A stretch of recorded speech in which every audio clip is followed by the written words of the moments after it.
ওর গ্রামে বট গাছে রাক্ষস এসে বাসা বেঁধেছে। এটা সমাধান করতে তোর সাহস লাগবে। ওই রাক্ষস ডাইনি, কোথায় আছিস? বের হয়ে আয়।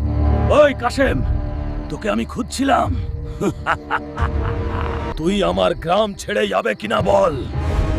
না কাসেম, আমি তোকে খাওয়ার জন্য এসেছি।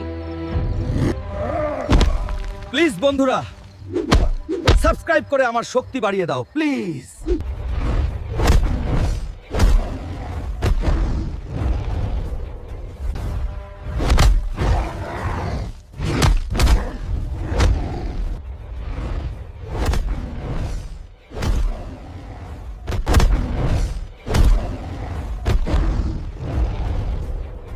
ওই কাসেম, তুই আমাকে ক্ষমা করে দে, আমি এই গ্রাম ছেড়ে চলে যাব। ঠিক আছে, যা। বন্ধুরা, তোমরা পার্ট 2 দেখার জন্য লাইক সাবস্ক্রাইব করে দাও।